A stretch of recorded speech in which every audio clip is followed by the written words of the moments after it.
श्रीवरदमानमर्हन्तम् नत्वा बालप्रबुद्धये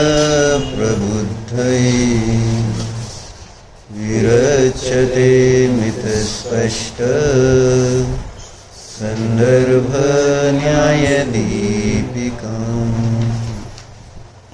श्रीमदाभिनवधर्मभूषण यतिविरचित न्यायदीपिका, त्याची प्रस्तावना आपण बघतोय. चंद्रमती माताजींनी लिहिली, ज्याचं शीर्षक दिलंय जीवन की सबसे श्रेष्ठ निधी. जीवनातील सर्वात श्रेष्ठ संपत्ती कोणती आहे?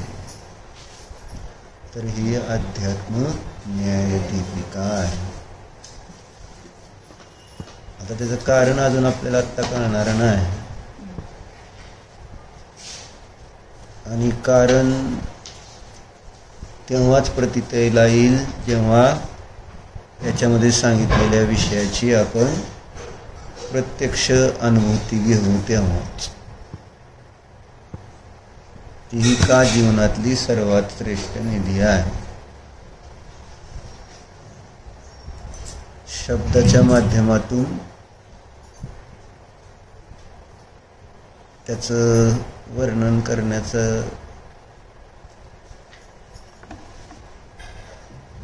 प्रयत्न केला जातो, पण शब्द काही अनुभूती देऊ शकत नाहीत.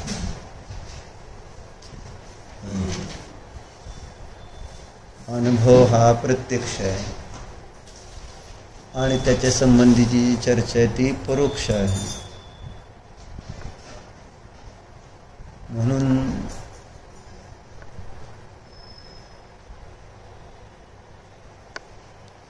इथं सांगितलेला जो विषय आहे तो विषय पण अनुभूतीचाच आहे. तर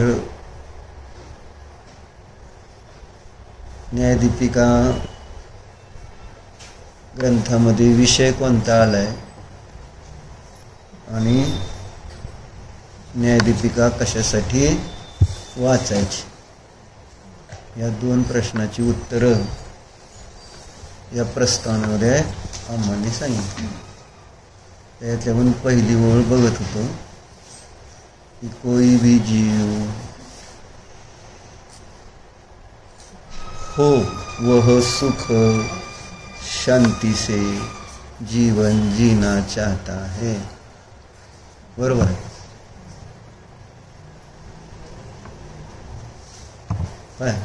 काय सांगितलं? असं टेप पण सांगतं रे. कशासाठी सांगितलं हे सांगतं.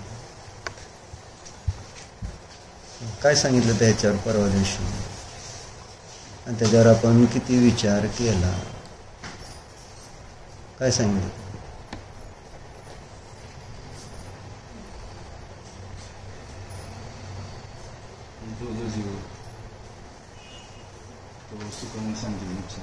बरोबर ते झालं पुढं.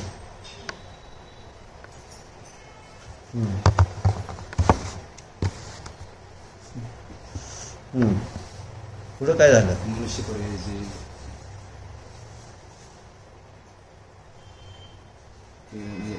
पुरुषार्थ केली तर मनुष्य पर्याय ह्या. तू प्रवचन करणार आहे का इथं बसून? नाही, मी तुम्हाला परवा काय सांगितलं तेवढं थोडक्यात सांगायचं. लक्षात नाही, तुम्हाला विचार करायला सांगितलं होतं म्हणून लक्षात. जीव आधी समजून घ्या म्हणून सांगितलं. हो बरोबर आहे. आपण जीवाला समजून घेतलं नाही बरोबर आहे. मग त्याच्यासाठी काय करायला सांगितलं? काय सांगितलं नाही? जो सुख दुःखाचा प्रतिस्पर्धा वेदन करतो तो जीव. चर्चा झाली. हो, मग पुढं काय सांगितलं? बरोबर आहे, इथं दिलेलं तुम्ही बरोबर सांगताय सगळेजण. मग पुढं काय मी सांगितलं? तुम्ही प्रयोग करा घरी जाऊन. तुम्हाला तुम्ही जीव आहात असं वाटतंय का बघा, आणि तो तुम्ही प्रयोग केला नाही. अडचण ही आहे. शास्त्रात सांगितलेल्या विषयाचे जीवनामध्ये प्रयोग केले जात नाहीत, कारण त्या विषयाचं अस्तित्व, सत्ता मी विचारात घेण्याचा प्रयत्न करत नाही. प्रयोग सांगितलं नाही. आता ती परत मला विचारल्यावर मी काय सांगितलं, प्रयोग काय सांगितलं आता आपल्याला आपल्या जीवाची म्हटलं ना, शास्त्रातला मी विचारलं जीवाचं स्वरूप काय, जीव काय हा, याचं स्वरूप काय. त्यांनी सांगितलं ज्याच्यात चेतना असते तो जीव असतो. म्हटलं ह्याच्यामुळं कळलं का जीव तुम्हाला, तुम्ही कुणाकुणाला जीव म्हणून बघता, चेतना ज्ञानदर्शनवाला म्हणून बघता. जीव शब्दाची व्याख्या तुम्ही शास्त्रात वाचली म्हणून जीव समजला का, असं माझा प्रश्न होता. म्हणून जीवाचा शब्दरूपाने किंवा आगमाच्या द्वारे निर्णय झाला. जीवाचा युक्तीने निर्णय केल्याशिवाय, म्हणजेच आपली बुद्धी वापरल्याशिवाय त्या जीवाची परोक्ष का होईना सत्ता समजली पाहिजे का नको, असं मी म्हणलं होतं. पर्वतावरचा अग्नी जरी दिसला नाही आहे ना, वर बसलेली व्यक्ती जरी दिसली नाही, तरी तिथं त्या धूर साधनावरून किंवा खाली त्याची चप्पल वगैरे आहे, त्या साधनावरून ती व्यक्ती वर असली पाहिजे, असं कुठंतरी आपण विचार करून त्याच्या सत्तेची प्रतीती करतो. तसं जीवाच्या सत्तेची प्रतीती करण्यासाठी प्रयोग पहिल्या वाक्यातनं हा सांगितला होता की तुम्ही बघा जरा, मला सुखाचं वेदन होत आहे, मला दुःखाचं वेदन होत आहे, तेव्हा मला सुखाची इच्छा होते. कारण काय वाक्य होतं, जो जीव सुख शांती, जो जीव आहे तो सुख आणि शांतीची इच्छा करतो, असं तर्क. म्हणजे सर्व क्षेत्र आणि सर्व काळामध्ये जिथं जिथं जीव असणार तिथं शांती आणि सुखाची इच्छा करणार, संसारी जीवाच्या अपेक्षेने, मुक्त जीवाच्या नव्हे. आहे ना, सगळे जीव येतील का नाही त्याच्यामध्ये संसारी. कशावरून? संसारी जीवाला पर्यायामध्ये अजून आहे ना कर्माचा सद्भाव आहे, मोह आहे, त्याच्यामुळं त्याला तशी इच्छा झाल्याशिवाय राहत नाही. बरोबर आहे. आणि मग आता ते नंतरचा मोह आधी इतकं ते चांगलं वर्णन ते अजून आवरण सिद्धी विचारमध्ये दिलेलं आहे. प्रमेय वार्त्यांमध्ये वाचताना ते सगळं छान सिद्धी केलेली आहे. चर्चा त्याच्यासाठी नाही. मग मी काय म्हणलं, मग आता हे झालं तर्क. तर्कानंतर काय करायचं असतं, अनुमान करा म्हटलं होतं. अनुमानामध्ये आपण विशिष्ट ठिकाणी ते साधन आणि साध्य पाहतो. इथं साधन आणि साध्य काय होतं तर्कामध्ये, जो जीव तो सुख शांतीची इच्छा करतो. मग साध्य कोण आहे आणि साधन कोण आहे? तर जीव हे साध्य झालं, ज्याची सिद्धी करायची त्याला साध्य म्हणायचं. ज्याच्याद्वारे सिद्धी केली जाते त्याला साधन म्हणतात. जेथे जेथे धूर आहे तेथे अग्नी आहे. ही व्याप्ती झाली का नाही? व्याप्तीमध्ये काय झालं, साधन कोण झालं आणि साध्य कोण आहे? धूर झालं साधन, अग्नी झालं साध्य. साध्य जे आपल्याला प्रत्यक्ष नाही म्हणून तर आपण अवलंबन घेतो युक्तीचं. आणि धर्मक्षेत्रामध्ये जितके विषय आहेत ते आहे ना सांगितलेले इंद्रिय प्रत्यक्ष नाहीत, इंद्रिय गोचर नाहीत. आणि त्यामुळं त्या विषयांची आपल्याला जर प्रतीती करायची तर त्याच्यासाठी दोनच उपाय आहेत. कोणते दोन उपाय आहेत? करेक्ट. आगम आणि युक्ती या दोन उपायांच्याच द्वारे आपल्याला आहे ना विश्वाची व्यवस्था एकतर आगमाच्या द्वारे समजणार, नाहीतर दुसरं युक्तीच्या द्वारे समजणार आहे. बरोबर. मग आता आपण आगमाच्या द्वारे काय केलं, समजून घेतलं की अभ्यास स्वाध्याय करता तुम्ही, त्यामुळे तुम्हाला द्रव्य किती आहेत कळलं का नाही, किती द्रव्य आहे ना. मग कशावरून कधी विचार केला का? आणि त्या 6 द्रव्यांना कुठं तुम्ही जाणण्याचा प्रयत्न केला? विश्वात आहेत ना, जिथं आपण राहतो आज तिथं ही 6 द्रव्य आहेत. मग त्याची प्रतीती करण्याचा प्रयत्न करतो का? आपण पुद्गल जे स्पर्श रसगंध वर्ण वाला इंद्रियाने प्रतीतीला येते त्याची सुद्धा सत्ता आपल्या ज्ञानाने बुद्धिपूर्वक विचारात घेत नाही. घेतो का? काय पुद्गल स्पर्श रस गंध वर्ण वाल जे असतं ते पुद्गल आहे. पुद्गल द्रव्याचं लक्षण संबंधाने शास्त्रात सांगितलं. लक्ष पुद्गल द्रव्य आहे, लक्षण स्पर्श रस गंध वर्ण. बरोबर. मग आता त्याचा तर्क आहे ना, साध्य साधन पद्धतीने निर्णय करायचा. तर काय झालं है ना, जे स्पर्श रस गंध वर्ण वाल असतं ते पुद्गल द्रव्य असतं. बरोबर आहे का नाही? साधन कोण आहे? आणि साध्य काय आहे? या पद्धतीने आपण पुद्गल द्रव्याचा निर्णय करण्याचा प्रयत्न केला का ज्याच्यामध्ये स्पर्श रस गंध वर्ण असतं ते पुद्गल द्रव्य असतं.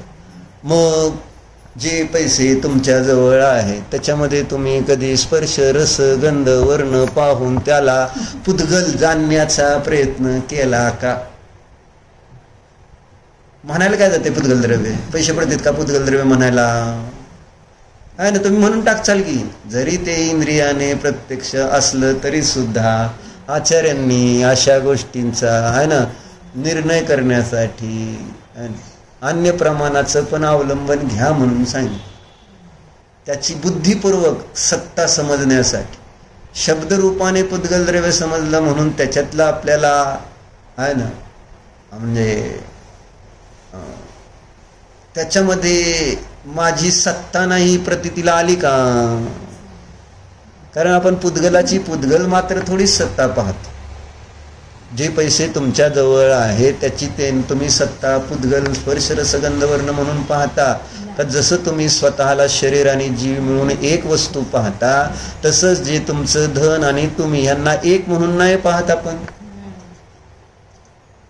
म्हणजे असमान जाती द्रव्य पर्याया सारखंच आपण आपल्या संयोगात आलेलं सगळं पुद्गल द्रव्य त्याच्यासारखं नाही अनुभवत. म्हणजे शरीर आणि जीवाला आपण जसं एक जाणतोय तसं आपल्या संयोगात आलेले आपले पैसे शरीर काय घर दार जितकं म्हणून पुद्गल पदार्थ आहे दुकानातलं सामान काय जे असेल ते त्याला आम्ही स्पर्श रसगंध वर्ण मात्र म्हणून पाहतोय का? म्हणजे त्याच्यामध्ये जोडलं ना जीव परत. भले त्याच्यात आता एक क्षेत्रावगा संबंध नाही आहे पण मी माझ्या विचाराने त्या माझ्या संयोगात आलेल्या पुद्गलामध्ये चेतना ओतली का नाही. आणि त्यामुळं मला जरी ते शास्त्रात सांगितलंय आपल्याला दिसतंय प्रत्यक्ष तरी सुद्धा आपल्याला ते माती वाटत नाही. हे पुद्गल वाटत नाही. वाटते सोनं पुद्गल आहे काय ग स्नेहा? सोनं पुद्गल आहे का नाही? आहे हे तुला पण कळलंय पण कधी बघितलं का त्याला ॲज ए पुद्गल द्रव्य? आणि मग त्याचा नाश झाला ते हरवलं किंवा काही झालं तर अवघड वाटेल का? मग त्रास होईल का? जसं एखादी किरकोळ ज्याला महत्व नाही अशी वस्तू जर आपल्याला इकडं तिकडं कुठं हरवली पडली तर विशेष आपल्याला त्रास होत नाही. तेच त्या ठिकाणी सोन्याची एखादी वस्तू इकडं तिकडं पडल्यावर का त्रास होतोय? व्यवहारात असू दे पण मग आपलं चर्चा चालली धर्माची. आपल्याला धर्म समजून घेऊन धर्माचं श्रद्धान करायचं. हे व्यवहार श्रद्धानच आपल्या अनंत संसाराचं कारण आहे. व्यवहारात त्याची किंमत आहे. व्यवहारात तुम्हाला ते बघचाल करचाल बघितलं त्याला काय तुम्हाला शिकवावं लागणार नाही किंवा तुम्ही ते सोनं हरवलं किंवा पैशाला नीट जबा असं मला म्हणावं लागणार नाही. ते न शिकवताच तुम्ही ते करताय कारण तुमचं त्याच्यामध्ये ममत्व एकत्व आहे. तुमचा जीव त्याच्यात पडलाय. तो जीवच काढायचा आहे ना धर्माला. धर्माला कराय धर्म कशासाठी समजून घ्यायचं? माझं जे शरीर आणि परद्रव्याशी केलेलं मी एकत्व आहे ते एकत्व तर दूर करण्यासाठी धर्म करतोय. कशासाठी करतोय? व्यवहार श्रद्धान हे खोटं त्या ठिकाणी वाटलं पाहिजे ना. व्यवहाराने तसं आम्ही श्रद्धा केलं पण ते खोटं आहे खरं नाही हे केव्हा कळणार आपल्याला? मग महाराज कधी होणार? म्हणजे त्याचा त्याग कशी कधी करू शकणार आपण? व्यवहाराने त्याचं श्रद्धान जर धनच म्हणून ठेवलं कायम आणि ते म्हणजे त्या दृष्टिकोनातूनच त्याची किंमत आपण ठरवत राहिलो तुला महाराज कधी होता येईल का? आणि तू कधी मोक्षाला जाशील का? तुला धर्म तर करता येईल का? मग त्या कशासाठी शिकतोय शास्त्र आणि धर्म कशासाठी सांगितलं जातं? बाबा हे तू वेगळा आहे, हे सगळं पुद्गल वेगळं आहे, जीव अन्य पुद्गलश्चान्य इत्यासो तत्वसंग्रह आहे का नाही? म्हणजे मला कळत नाही का की सोन्याची किंमत व्यवहारात असते म्हणून? म्हणजे व्यवहार करणाराच सांगू शकेल ना व्यवस्थित की बाबा काय व्यवहारात किंमत. पण आता आपण चर्चा कोणाची करतोय सांगितलं मी काय म्हटलं? 6 द्रव्य. त्या 6 द्रव्याचं जसंच्या तसं श्रद्धान करण्याची चर्चा चालली ना. मग जसंच्या तसं श्रद्धान करत असताना सोन्याबद्दलचं श्रद्धान काय करायचं आणि मातीचं श्रद्धान काय करायचं? करायला पाहिजे का नको? आणि तसं श्रद्धान झाल्याशिवाय आपल्याला धर्म जमल का? तू जर काय नाही थोडंसं राहू दे. आचार्य म्हणून काय लिहिले? परमाणू मात्र जर राग ठेवतो तरी तुला जीव आणि अजीव मधला अंतर करता येणार नाही, आणि जीव अजीव मधला अंतर करता येत नाही तर त्याला सम्यक्तच होत नाही म्हणले. आचार्य काय म्हणले? थोडा सुद्धा जर राग राहिला, परमाणू एवढा म्हणते, किती परमाणू केवढा आहे तुला माहिती पण नाही, तेवढा सुद्धा राग, म्हणजे सगळ्यात लास्ट पार्ट सांगितलं पुद्गलाचं की जो इंद्रिय गोचर नाही, एवढा छोटासा म्हणजे एवढा राग राहिला तरी त्याला सम्यक दृष्टी होता येत नाही. कारण त्याला आजीव आणि जीवातला अंतरच कळत नाही. मला जीव आणि आजीवातला अंतर जर नाही कळलं तर मी सम्यक दृष्टी होणार कसा? मोक्षमार्गी होणार कसा? मोक्षाला जाणार कसा? खरं सुख मिळणार कसं? आपलं हे जन्म मरण चार गतीतलं परिभ्रमण थांबणार कुठून? मग कशासाठी शिकायचं? मग काय शिकायचं प्रयोजनच नाही की. मला सांग कशासाठी शिकायचं शास्त्र? पुद्गल जे सांगितलं द्रव्य आहे ते कशासाठी शिकायचं? जर व्यवहारामध्ये काय पुद्गल भारी आहेत आणि काय पुद्गल जर हलके आहेत अशी जर श्रद्धा ठेवायची असली तर ह्याचा विषय संपला ना. काय व्यवहार श्रद्धा जी आहे ती श्रद्धा उडवायची ना. श्रद्धेमध्ये जे जसं आहे तसंच ठेवायचंय आहे ना. बाहेर ज्ञान आणि चारित्र्यात थोडंफार मोहामुळं झालेल्या गोष्टी चालतील, पण तुम्ही श्रद्धा काढा असं हेच तर इथं शिकवायचं चाललंय. चारित्र मोहाने तुम्ही म्हणसाल की ह्याची किंमत ही आहे, ती माझं आहे, ते व्यवहार चालण्यासाठी व्यवहार चांगलाच करतो सम्यदृष्टी आहे ना. आणि का चांगला करू शकतो? तर श्रद्धांबरोबर आहे. तोच चांगली अहिंसा पाळू शकतो, तोच सत्य व्यवस्थित बोलू शकतो, तोच त्या ठिकाणी चोरी करणार नाही, सगळ्या पापापासून तोच त्या ठिकाणी मुक्त होऊ शकतो. मिथ्या दृष्टी नाही होऊ शकतो. सम्यक दृष्टीला समजते. जीव आजीवातला अंतर समजल्याशिवाय कुठलं पुढचं कार्यच होणार नाही. म्हणजे जीव आणि पुद्गल म्हणा ना सुरुवातीला. अधर्म अधर्म आकाशकाल तर हे नंतरचे विषय आहेत. ते तर आपल्या ज्ञानाचे ज्ञेय बनतच नाही आहे. ते शास्त्र आणि दुसरं युक्तीने समजून घ्यावं लागते. आणि प्रत्यक्ष अनुभव त्याचा केवळ ज्ञान झाल्यावरच होईल. धर्म अधर्म आकाशकालचा आता काय अनुभव होणार? मग आता जे पुद्गल माझ्या अनुभव, आता जीव पण तसाच आहे, अनुभवाला येण्यासारखा नाही. राहिलं एक जे मूर्तिक पुद्गल द्रव्य आहे त्याची तर मी अनुभूती घेतोय का? त्याला पुद्गल म्हणजे स्पर्श रसगंध वर्ण म्हणून असं मला म्हणायचं. त्याचं श्रद्धा तसंच नको का करायला आपल्याला? कशासाठी सांगितलंय मग पुद्गल स्पर्श रसगंध वर्ण वाला? त्याची व्हॅल्यू काय ठरवायची? म्हणजे सोन्याची व्हॅल्यू 1 लाख रुपये करून ठरवायची त्या पुद्गलाची व्हॅल्यू? काहीतरी त्याचं एक आहे ना त्रिकाल लक्षण करतात ना.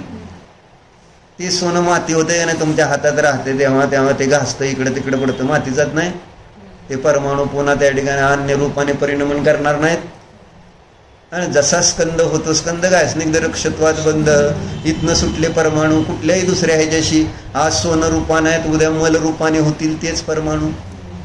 साधं जेवणाचं आपण अनेक वेळा बघितलंय. जे जेवण आत्ता करतोय आपण तेच जेवण परत कशा रूपाने परिणमतंय? सप्तधातू रूपाने परिणमतंय का नाही? ते सप्तधातू सेवन करण्यायोग्य आहेत का? कोणते परमाणू आहेत ते सप्तधातू मध्ये परिणमलेले? तेच आहेत ना. म्हणजे सांगायचं काय आहे की व्हॅल्युएशन मी कशाला द्यायचंय? म्हणजे जीवाचं व्हॅल्युएशन जेव्हा संपेल ना त्यावेळेस त्याचं व्हॅल्युएशन चालू. म्हणून त्यागींना आहे ना त्याच्याबद्दलचं त्याची किंमत त्यागींना किती असते? तुला सोन्याची किंमत आहे, त्यागीला का नाही? का नाही? मग तुझं बरोबर आहे का त्यागीचं बरोबर आहे? काय काय बरोबर आहे? सगळं त्यांचं बरोबर असलं तरी आतनं माझंच बरोबर आहे. मी तर सांगितलं की मी तर काय केलं तुला, मग काय म्हणजे त्याच्या भाषेत शिवी दिली का मी असं म्हणायचं? विचारायचं पाहिजे ना, विचारा, घाबरायचं नाही, विचारायचं. पण आता मला पण सांगायचं काम आहे का नाही? तू ज्या पद्धतीने म्हटला व्यवहार श्रद्धाना असं असं म्हटलं का नाही, म्हणजे त्यामुळे मला तसंच त्याला म्लेंच्याच्या भाषेत सांगावं लागतं रे. विनयाने विचारलं तर विनयाने सांगणार आहे का नाही. पण सिस्टीम काय मग मला कळलं की तसं नाही, मी पण तसं नाहीच म्हणतो रे. तसं काय नाही, तुमचं ते बाळ आहे ना आमचं ते कार्ट का, असं होतं व्यवहारामध्ये. म्हणजे माझं ते बरोबर आहे का नाही. बरं, सांगायचं काय होतं आपल्याला? त्या पुद्गलाला तरी बघायला शिकलं पाहिजे का नको? शास्त्रात सांगितले ज्याच्यात आता अनुमान युक्ती वापरायची ना, जे ज्याच्यामध्ये स्पर्श रसगंध वर्ण ते पुद्गल द्रव्य असतं. आणि त्यामध्ये पुन्हा दुसरा गुण पण समजून घ्या, त्याच्यात ज्ञान आणि आनंद नसतं. काय नसतं? आणि त्याची व्हॅल्यू, आता व्हॅल्युएशन करा. त्याची व्हॅल्युएशन कशी करायची सांगा? म्हणजे तुम्ही त्याला व्हॅल्यू देणार आहे, आपण व्हॅल्यू दिलेली आहे. त्याची व्हॅल्यू स्वतःमध्ये काय? तुम्ही तुमच्या बुद्धीनं तशी त्याची किंमत दिली. पण समजा तेच सोनं तुझ्याकडं आहे आणि तुला तहान लागली आणि एक ग्लास पाणी आहे ना, काय करणार? सोन्याची व्हॅल्यू बघणार आणि ते पाणीला म्हटलं बाबा हे पाणी तुला एक ग्लास पाहिजे आहे ना, तुला तुझ्याजवळ जे सोनं आहे ते सगळं द्यावं लागेल. काय करतो? का पाण्याची व्हॅल्यू किती आहे तुझ्यासाठी? पाण्याची व्हॅल्यू सांगत. एक ग्लास पाण्याला एवढं 1 तोळा सोनं देतो का? 10 तोळे सोनं देतो का? हा, व्हॅल्युएशन विचारली, किंमत विचारली, बाकी काय नाही. किंमत त्याची इतके म्हटल्यानंतर राहू दे तुझं पाणी, माझी सोन्याची किंमत आणि तुझं पाण्याची किंमत कळते का तुला? असं म्हणून त्याच्याशी भांडण करून मारायचं नाही. आपण चालतं, मी येलं तर चालतं. हीच तर अडचण आहे आपली आजपर्यंतच्या संसाराची. बाहेरच्या विषयाला इतकी किंमत, जीवाची किंमत शून्य केली या पुद्गलाच्या निमित्तात, जडाच्या निमित्त. शरीराला किती किंमत आहे? प्रत्येक बाह्य पुद्गलाला ज्याची माझ्या संयोगात आले त्याची किंमत किती मी वाढवली. व्हॅल्युएशन कोण वाढवतंय? कोण वाढवते किंमत? आहे ना. हे म्हणत नाही माझी किंमत एवढी आहे ना. हे म्हणतं का माझी किंमत की एवढी करा म्हणून? सोनं म्हटले मला ₹1,00,000 करा बरं का, आहे ना, नाहीतर मी ऋषीन. हा, अरे सोन्याला कळत नाही, त्या कागदाला कळत नाही, कशाला कळतं त्याला? काय तुम्ही आम्ही जे जरा कुठेतरी त्याचा उपयोग आपण आपल्याला किंमत द्यायचं सोडलं आणि आपल्या जीवाची व्हॅल्युएशन किती आहे? व्यवहारामध्ये विचारतोय, व्यवहारामध्ये जीवाची व्हॅल्युएशन किती आहे? मग त्याचं कधी लक्षात घेतलंय का? तेवढं जरी व्यवहारातलं जरी लक्षात घेतलं ना तरी आपण त्या पुद्गलासाठी जीवाला त्रास देणार नाही. जर सगळ्यापेक्षा जास्त किंमत जर मी जीवाला मानली, व्यवहार जीवाला, तरी आपण मग तिथं पुद्गलाचं एखादं कमी जास्त काही गोष्ट घडली तर आपण तेवढं त्या ठिकाणी कशाय करणार नाही. परंतु जीवाची व्हॅल्यू कमी झाली आणि बाहेरची व्हॅल्यू, म्हणून एखादं काहीतरी काचेचं भांडं फुटलं तर काय होईल? कुणाकडनं, सुनेकडनं जर एखादं काचेचं भांडं फुटलं काय होईल? काय होईल? हा, कोणाची किंमत? कोणाची किंमत? जीवाची किंमत किती केली आणि त्या काचेच्या भांड्याची किंमत किती केली? काचेच्या भांड्याची किंमत किती आणि जीवाची व्हॅल्यू किती आहे?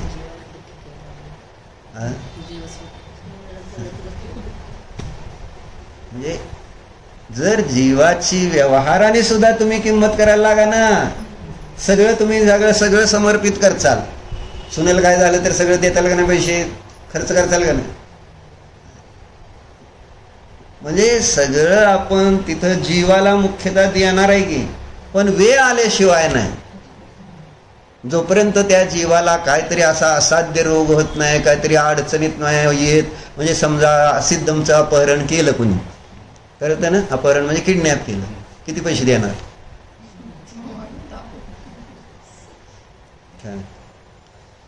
व्हॅल्युएशन कोणाचं आहे? मग जसा सिद्धमय तशीच किडा मुंगी सगळे बघागी म्हणले आचार्य, ते पण तसेच जीव आहेत, तेवढीच किंमत आहे त्यांची. पण आपण त्यांची किंमत किती करतो काम करताना. मरते काय प्रॉब्लेम नाही. जसं शेतकरी लोक सरळ सरळ आळ्या दिसतेत, सगळं दिसतंय, बिंदास त्याच्यावर औषधं मारून टाकतात, काळजी करतात का? व्हॅल्युएशन किती आहे त्यांना व्हॅल्युएशन कशाची? तिथं आहे ना, ते धान्य नाही दिसत त्यांना काय दिसतं? धन दिसतं, धन. आणि ज्यावेळेसपासून धन दिसायला लागले त्यावेळेसपासून सगळा व्यवहार खराब झाला. म्हणून म्हटलं पुद्गल नीट समजून घेतलंय का? 6 द्रव्यातलं पुद्गल द्रव्य सुद्धा आपण नीट बघत नाही. हे पुद्गल आहे, स्पर्श रसगंध वर्णवालाय, ही सुद्धा श्रद्धा दृढ नाही माझी.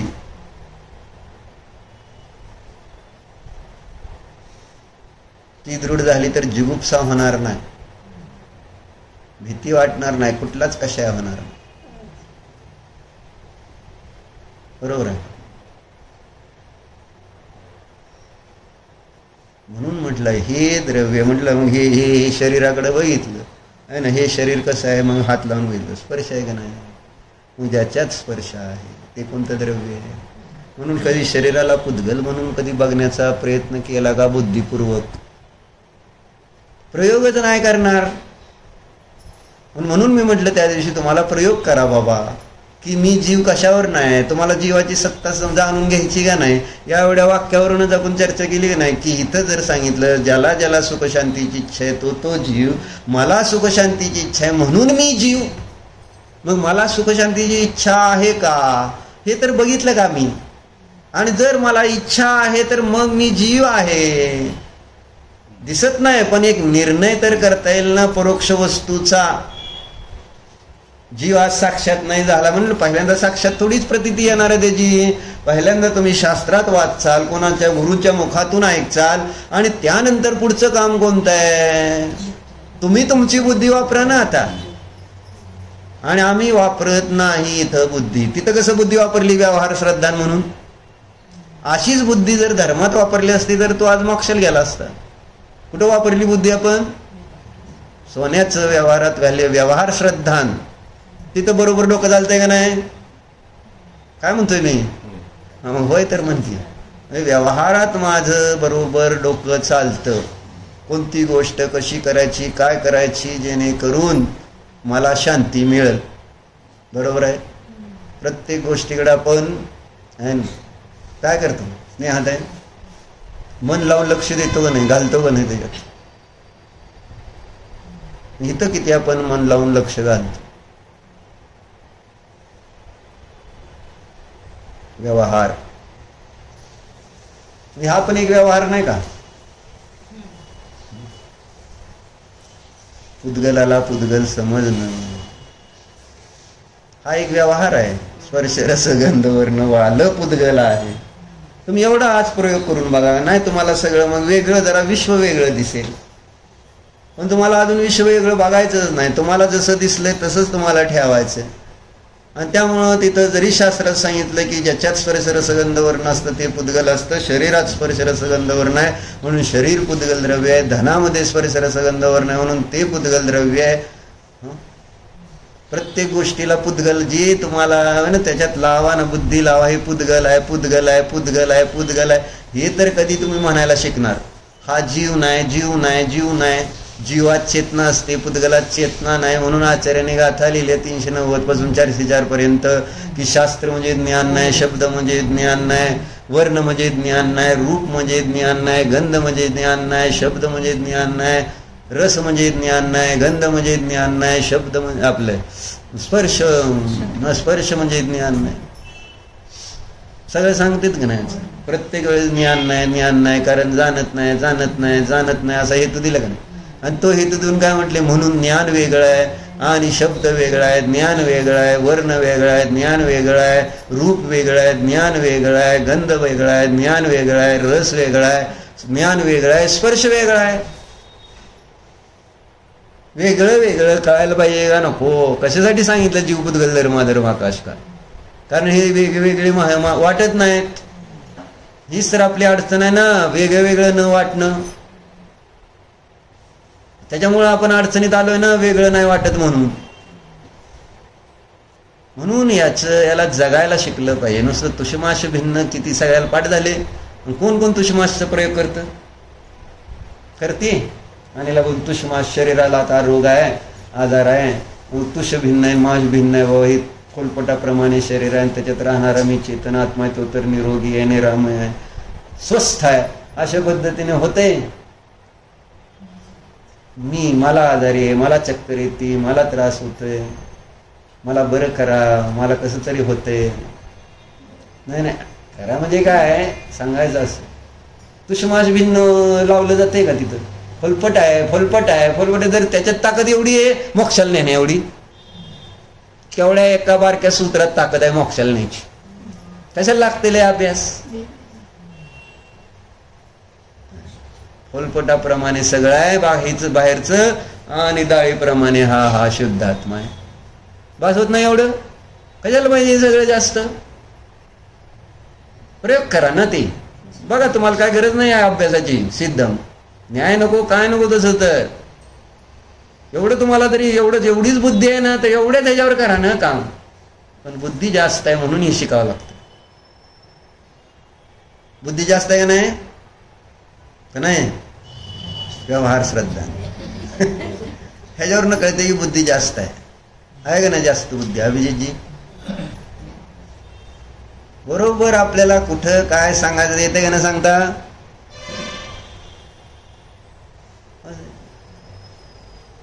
श्रद्धा कुठं आहे?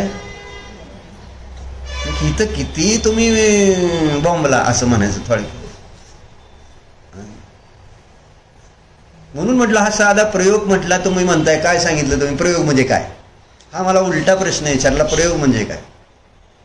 जेव्हा की काय सांगितलं होतं? सिद्धम सांगितलं होतं का नव्हतं?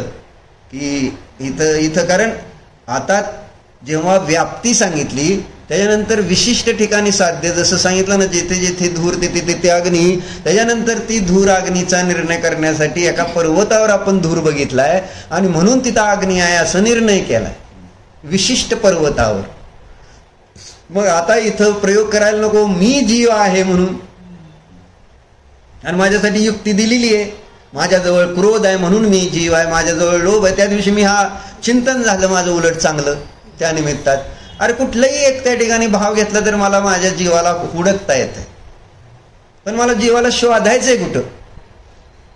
बरोबर आहे का अभिजितजी? जीवाला शोधायचं ना, ज्याला शोधायचंयच ते जगातनं कुठनं पण निपल आणून देईल, माहिती आहे का? शोधायचंय. नवीन शिगडी देईल पण निपल काय देणार नाही मी, आहे ना? असं अडचण येते, बाकी काय नाही. ज्याला शोधायचं, शोध ही कशाची गरज ही शोधाची जननी म्हटली. बरोबर, गरज पाहिजे ना. गरज असल्यानंतर माणूस कुठून पण हुडकून काढतं कुठलीही गोष्ट. गरज पाहिजे फक्त. आणि मला गरज किती आहे माझी, मला गरज किती आहे. म्हणजे इतकी बुद्धी भ्रष्ट झाली माझी की मला माझीच गरज वाटत नाही आहे. मला सगळ्या बाहेरच्या वस्तूंची गरज वाटते, पण मला माझी गरज वाटते काय? कोणाची वाटते? निपते.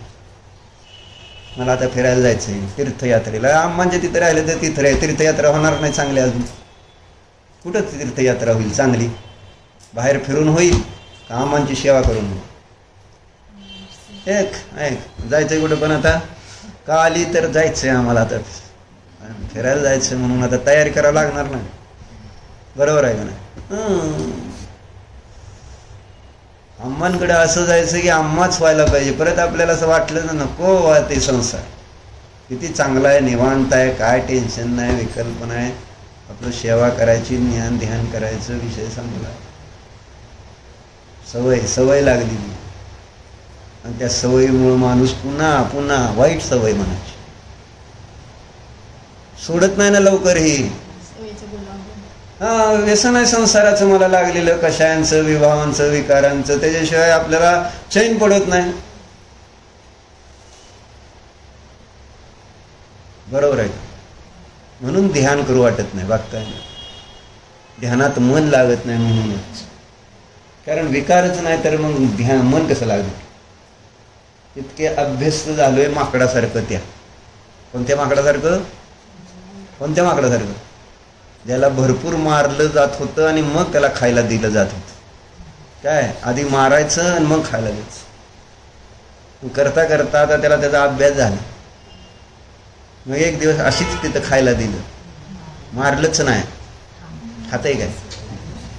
खातंय काय सांगा? मारा की राव. ठीक आहे का? मग खाला का बेटा? त्याला सगळेजण खा, कोण काय तुला करत नाही, खा. तसं नाही चालत. बरोबर आहे. मारा ना थोडंसं आधी, मारा की. मारलंच नाही कसं मग? म्हणून ते मार खावा लागतो थोडासा, नेले मार, मग जेवण गोड लागणार आपल्याला. माहित आहे का? संसारातलं सुख तेव्हाच सुख वाटते ज्यावेळेस अतिशय दुःख भोगलं, त्यावेळेस मग ते थोडंसं साताचं आपण जेव्हा अनुभव घेतो ना, त्यावेळेस ते आपल्याला बरं वाटतं. जर दुःखच नसतं तर तुम्हाला साताची किंमत पण नसते. म्हणजे भरपूर इतकं दुःख, इतकं दुःख, इतकं आपल्याला. म्हणून सिरियलमध्ये त्या चांगल्या माणसाला इतका त्रास दिलेला दाखवते की आहे ना, इथं आपल्यालाच त्रास व्हायला लागतो.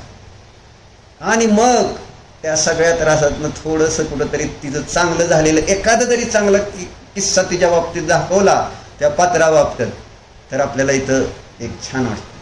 हा आता चांगलं होणार, चांगलं असं होतं. किती दुःख भोगावं लागतं, अडचणी. मारा प्रत्येक परिणाम प्रवाह तर चालू आहे, पण आमची समज कुठला तरी कशा केलं माझं काम होणार कुठे सांगतो की आता ती कर्तृत्वाच्या अपेक्षेने वेगवेगळ्या दृष्टिकोनातून सगळी चर्चा येते. तुमचा हा विषय कर्तृत्वाच्या अपेक्षा, हे परिणमन चालू आहे, पण तरी सुद्धा आपण त्याला स्वीकार न करता मी काहीतरी करतो आणि करतो या निमित्तात. ते तसं झालं तर राग, नाही झालं तर द्वेष, असे पुन्हा आहे ना. कर्तृत्व, भक्तृत्व, एकत्व, ममत्व सगळ्या दृष्टिकोनातून त्या गोष्टी आहेत. म्हणजे कशांची पुष्टी कशी करतो.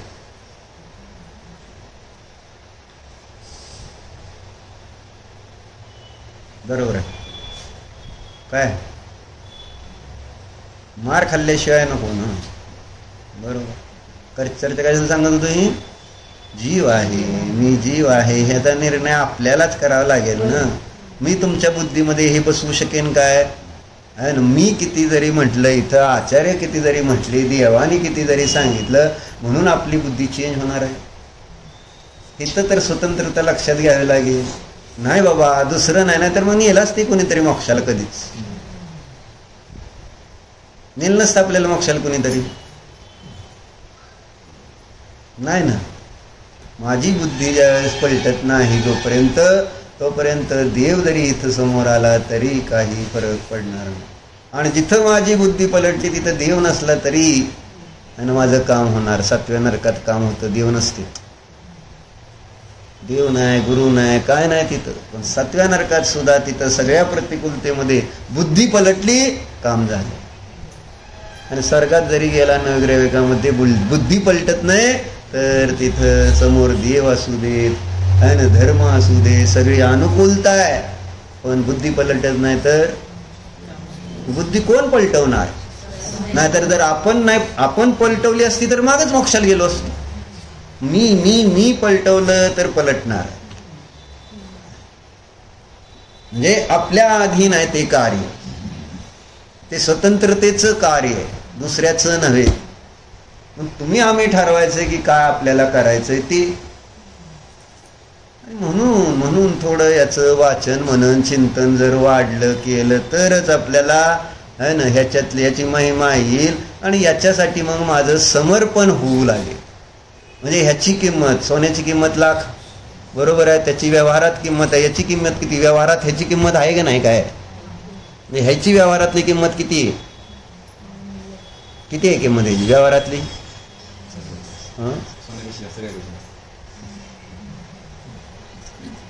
असं म्हणून होतं का? सांग मला.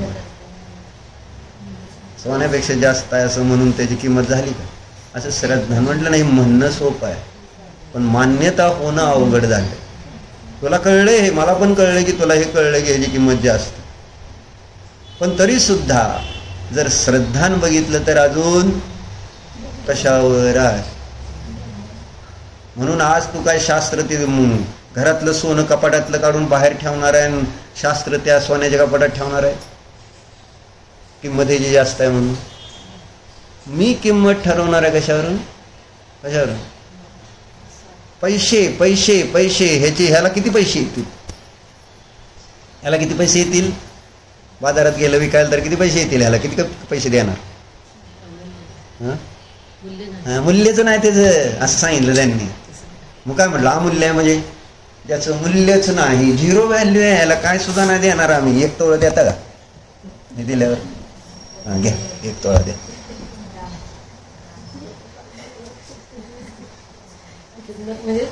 किंमत असू दे की किंमत, तुम्हाला जी किंमत कळती त्याच किंमतीच्या तुमच्या भाषेतच कळवलं यांच्याला.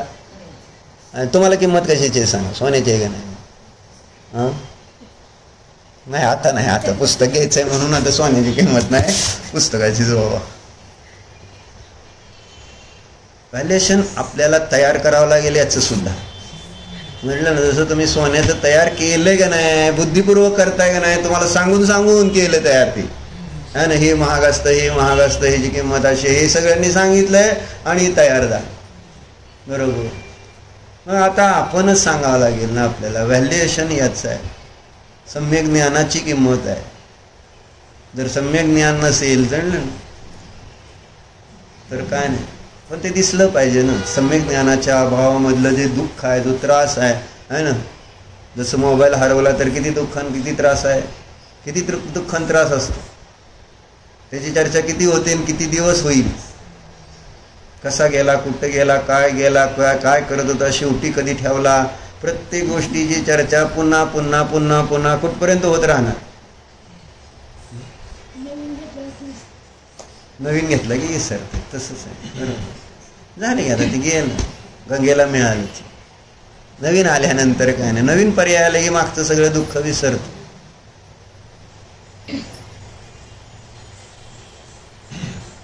जुन्या पर्यायामध्ये मी काय काय दुःख भोगली हे सगळे विसरलं ना नवीन पर्याय आल्यावर, असं होतं. आणि म्हणून मग परत या संसारामध्ये या पर्यायामध्ये रमला. हा काय नेले मग काकी?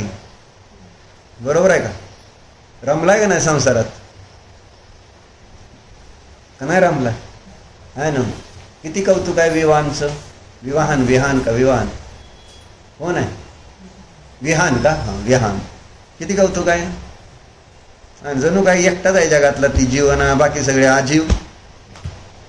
हां भले ती शिव्या देतोय, देतो का नाही शिवाय ती? हां पण चांगला आहे ना, गोड आहे का नाही? गोड शिवाय आहेत त्याच्या का नसते गोड? मला सांगा. म्हणजे आपल्याला असं त्रास होतो का त्याचा? काय तेच दुसऱ्याने कोणी केलं तर त्रास झाला असता. पण आपला नातू करतोय काय असं बोलतोय, काहीतरी वेगळंच करायला लागलाय म्हटल्यानंतर आपल्याला किती त्रास होतो. काय नाही सुधरेल की, कसं तिथं दृष्टी काय आहे तीच. आपण सुधरेल की, आज नाही ना, आज उशिरा उठते, उद्या लवकर उठेल की, आहे ना.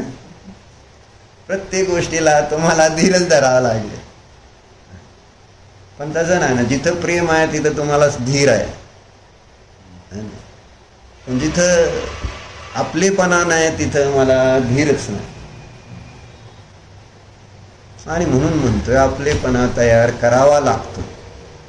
आणि तो तयार कसा होईल? यो यत्र निवसना असते, राहावं लागेल, विचारामध्ये ठेवावं लागेल. हेच पुन्हा पुन्हा. जीवहान्य पुद्गलश्चान्य. वेगळा आहे, वेगळा आहे. पुद्गल म्हणजे मी नाही. पुद्गल म्हणजे ज्याच्यात स्पर्श रसगंध वर्ण असं ज्ञान आनंद नसतो.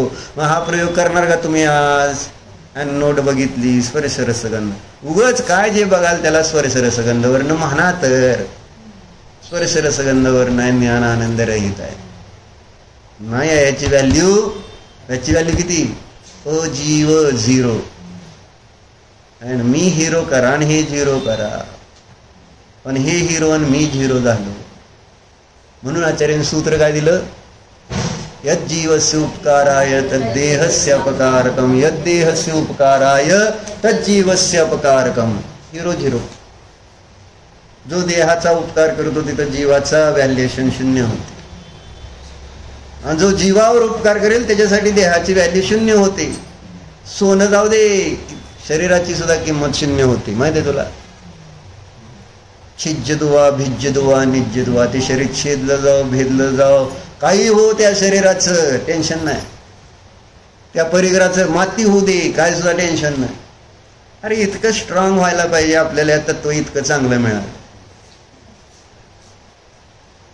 आणि आपण अजून कुठं आहे? एवढं चांगली गोष्ट मिळून आपण कुठं आहे? म्हणून म्हटले प्रत्येक वेळेस चिंतामणी रत्न हातात आलं तरी दरिद्रता जात नाही. कारण याला मला वाटतच नाही माझ्या हातात चिंतामणी रत्न हे शास्त्र म्हणजे सम्यक ज्ञान म्हणजे. वाटतंय आपल्याला हे सम्यक ज्ञान म्हणजे चिंतामणी रत्न आहे म्हणून.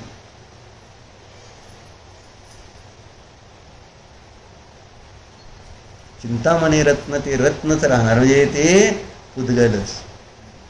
हिरा पन्ना माणिक मोती फुकाट म्हणायला काय जाते तुम्हाला? एक हिरा द्या आणि मग म्हणा द्या हातातली एक बांगडी काढा ना, तर म्हणा हे पुद्गल की पर्याय काढा. चला मूर्ख जाऊ दे, उशीर करू नका. निघत नाही काय? असल्यावर काय म्हणजे दिली काय नाही दिली काय आहेच ते ना. हा नाही द्या की, नाही द्या असू द्या. दिली काय नाही दिली काय नको, दिलीच म्हणा. आज घेऊनच टाकणार आहे मी, तुम्ही टेन्शनच घेऊन बघू काय होईल ती. एकच का? हां द्या, असू द्या. हलके खरे खोटी हलका आहे असलंच एकताय काय? राहू दे आता दुसरी काढतो. बघा तुम्हाला आता काय शास्त्र सुटल्यावर जोपर्यंत तुम्हाला परत मिळत नाही ना तोपर्यंत तुम्हाला बरं वाटतंय का बघा. आता तुम्हाला शास्त्रात लक्षच लागणार नाही. हे काय आहे? हे काय आहे? काय आहे ह्याच्यात? आणि हे मी आहे, माझं आहे.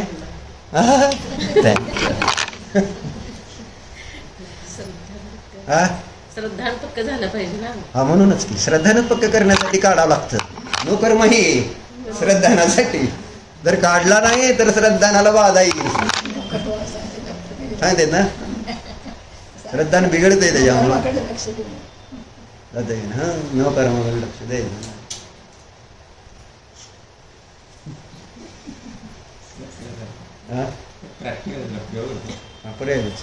आता बघा काय होते तुम्हाला बघायचं असलं. मी तर शास्त्र किती जरी सांगितलं ना, आता ज्याचं आहे ना त्याला बघा शास्त्र असं लक्ष किती लागेल बघा. लागेल का? मी कोण आहे? दुसरी बांगडी काढा मग म्हणा जीव आहे. म्हणजे जीव आहे म्हणायला सुद्धा बांगडी द्यावं लागेल का नाही? आता त्या दुसरी काढून काय झालं? होय की नाही? काढायची. हा सगळं नाही काढलं तर बोला, रिकामं करतो आज तुम्हाला. म्हणजे सगळ्या विकल्पात नाही रिकामं करतो असं सांगतो. शांती तुम्हाला काही तुझा त्रास ठेवत नाही शिल्लक. काय नेले मग की काय तुमचं द्यायचंय का? काय सांगतोय काय तुम्ही? साडेशी खेळताय काय? तिथं ह्यांनी मला 2 बांगडे दिले तर माहित आहे का? कशासाठी? तर जीवाला जीव मानण्यासाठी, पुद्गलाला पुद्गल म्हणण्यासाठी 2 बांगडे द्यायला लागले.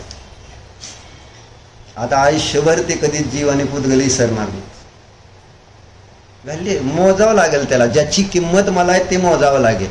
त्यावेळेस तुमच्या ते डोक्यात चांगलं राहणार आहे. हे सगळं फ्री मधलं असल्यामुळे तुम्हाला त्याची व्हॅल्युएशन कमी आहे. म्हणून सांगितलं मी जीव आहे. तुम्हाला एवढं सूत्र दिलं होतं त्या दिवशी की बाबा तुमची सत्ता तुम्हाला स्वीकार, कारण हे दिसत नाही.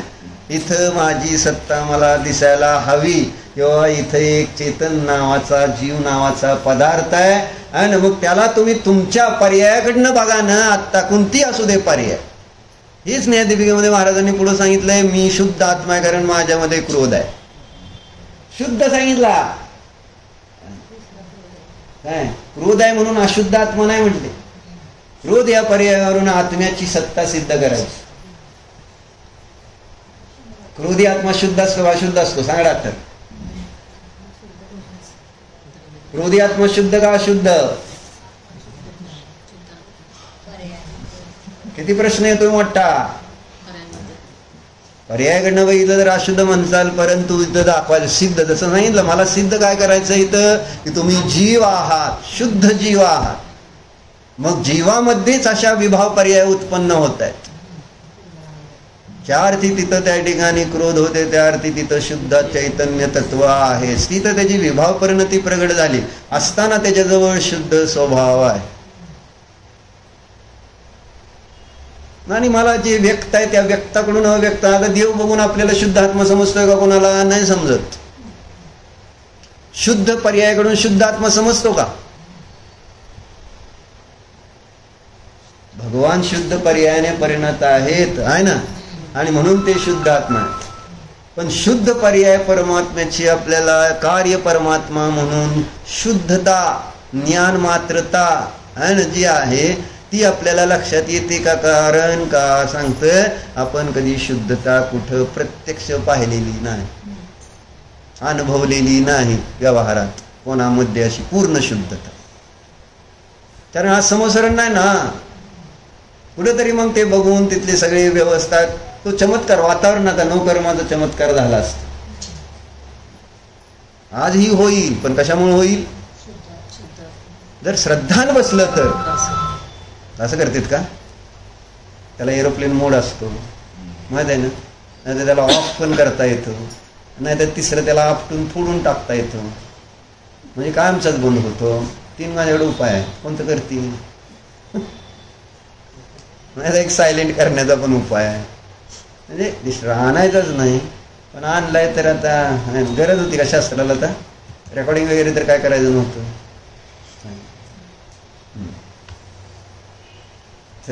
काय झालं? काय सांगतो?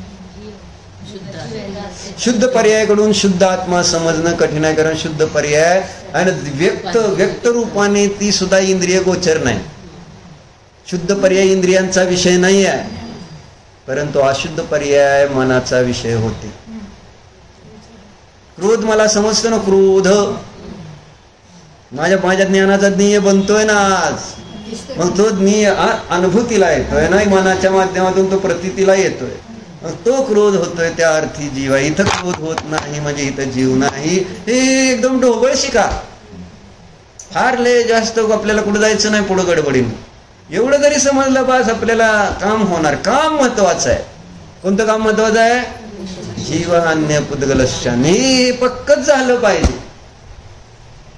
त्याच्यासाठी बांगड्या काय, आता मंगळसूत्र राहिले ते नाही काढून घे बरं, कानातलं ते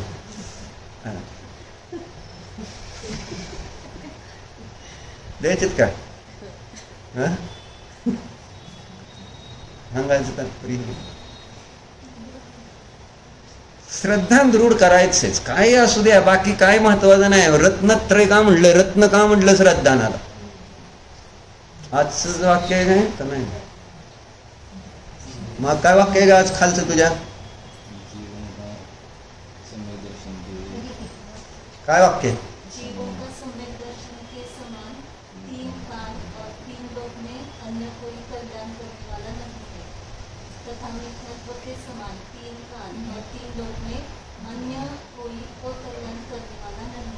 बरोबर, कळलं का? कशातला आहे?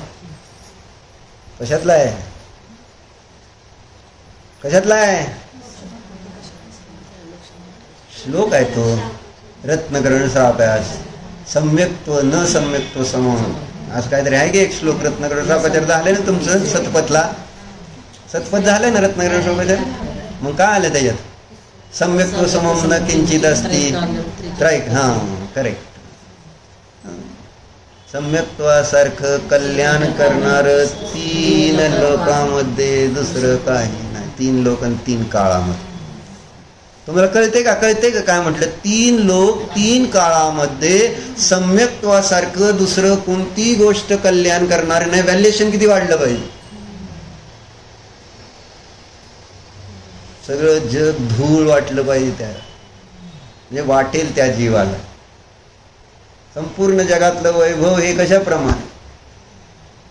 काक बीट कावळ्याच्या विष्ठेप्रमाणे, जीर्ण तृणाप्रमाणे शब्द जे आचार्य वापरतात. का वाटतं ज्ञानीला काय याच्यात? लोकांना मी चाललो अमेरिकेला वाटायला लागलो, अमेरिकेला अरे ती असंयमीला वाटते की बाबा अमेरिका म्हणजे लय भारी आहे आणि ते तिथं हाय काय, तिथं फक्त संयमाची विराधना आहे. सम्यक्त्वाची विराधना करण्याचे जास्त त्या ठिकाणी वाहतात नोकर्म. पण सगळ्याला अमेरिकन अमेरिकन. अरे अमेरिका म्हणजे काय, काय अमेरिका म्हणजे ना, पण उगच अमेरिका अमेरिका म्हणजे काय असतं ते. म्हटलं संयमीला भोगाची रुची, त्यामुळं असं वाटतं की ती काहीतरी भारी असतं.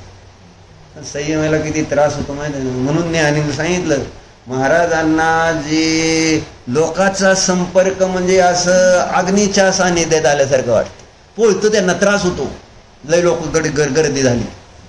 आणि एकांत त्यांना असं आत्मनुशासन मध्ये शेवटी श्लोकाला सुंदर एकांत त्यांना एकदम प्रिय वाटतं, एकदम मज्जा आहे गड्या, कोण नाही आता मस्त आपल्या मस्तीने. ही फरक आहे. आणि आपलं कसं आहे, लोक नसले तर असं खायला उठतंय, खायला का आता काय आता काय, बायका नाही पोरं नाही, बरं वाटतंय का, आबाळ येते का नाही सारखं, अभिजित जी आबाळ आल्यासारखं वाटतंय का नाही, बायको नाही पोरं नाही म्हटलं.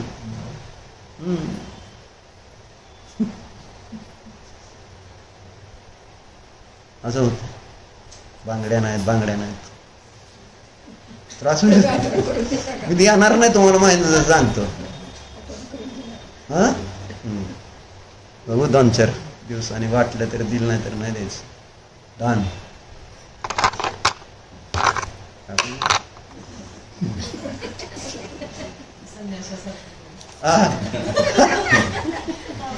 संन्यासाची गोष्ट ऐकली नाही तू, कांबर बरोबर. ते त्यांच्या घेतल्यामुळे सांगते ती संन्यासारखं. ते तुमच्या आता बघू संन्यास होते काय थांब तुमचं उद्या घेतो. एका दिवशी मी सगळं कुठे ठेवणार. चला तर चर्चा कशासाठी सांगितली आज. आज काय सांगितलं प्रयोग, परत म्हणशील काय सांगितलंच नाही. काय सांगितलं, काय सांगितलं प्रयोग. अरे पुद्गलाला ओळख म्हटलं, पुद्गलाला ओळखायला शिका. ते पुद्गल आहे म्हणून, बाकी जगातलं बाकीच्या वस्तू नाही. तुमच्या घरातली एक एक गोष्ट बुद्धिपूर्वक त्याला पुद्गल म्हणून बघ, मुद्दावून बघ. जे काय धन असेल काढ समोर ठेव आणि सामायिक कर. हे पुद्गल आहे, हे पुद्गल आहे. ज्याला तू जीव करून कपाटात ठेवलंय ना, त्या सगळ्याला बाहेर काढ. सोनं नाणं सगळं काढून समोर ठेव. अभिजितजी आणलंय का नाही आपण बँकेतनं काढून. आज आता संध्याकाळी बसायचं, ते सोनं समोर टेबलवर मांडायचं, ते पैसे समोर मांडायचे. चांगलं ध्यान होतं का नाही. स्ट्रॉंग रूम मध्ये जाऊन ध्यान करायचं. नाही आपण आज पॉझिटिव्ह जायचं ना. हे स्पर्श रस आपण म्हणजे चांगल्या प्रकारे आपल्या विचारातलं खोट काढण्यासाठी आज चिंतन करायचं. स्पर्श रस मुद्दाम म्हणजे चेष्टा नाही करायची. तिथं आपण ध्यानच करायचं ना, तेवढ्या वेळेस त्याची व्हॅल्यू 0 झाली पाहिजे. भले परत आपल्याला त्याची व्हॅल्यू दे, पण तेवढ्या वेळापुरतं तर वाटलं म्हणजे तेवढा एक क्षण जरी मिळवला तरी आपलं काम होणार आहे ना. स्पर्श रस तुम्हाला बघा किती फरक पडतोय का नाही. तो एक संस्कार तेव्हा हे सगळं खरोखर पुद्गल आहे. आणि तुम्ही जर अर्धा तास पाऊण तास एकाग्रतेनं त्याच्यावर विचार जरी केला ना, तरी तुमचं त्याच्याबद्दलचं जी आसक्ती आहे, महत्व आहे, त्याची जी किंमत आहे ती कमी नाही झाली तर मग सांगा. मी शास्त्र सांगायला सोडतो, इतका विश्वास आहे मला. स्पर्श रस श्रद्धान बदलणार तुमचं. कारण त्याला म्हणावं लागेल. तुम्ही कधी म्हणतच नाही त्याला, तुम्ही म्हटल्याशिवाय कसं बदलणार श्रद्धा. आधी म्हणावं लागेल, बुद्धिपूर्वक म्हणावं लागेल. हो हे आहेच. आणि जे सांगितले जिनेंद्र देवा, तुमची श्रद्धा आहे जिनेंद्र देवा. बघा चमत्कार काय होतो. ओम नमः. ज्ञानातच करायचं आहे, पण ज्ञानासाठी नोकर्म पण लागते आज. कारण नुसतं असं होत नाही. म्हणून व्यवहाराने हे सांगितले जाते, अवलंबन द्यावं लागतंय. अपाय विचय, विपाक विचय, नाही संस्थान विचय, हे सगळे ध्यान कशासाठी सांगितले. ते घ्या, अवलंबन घ्या, परंतु धर्मीय ध्यान करा. ओम नमः.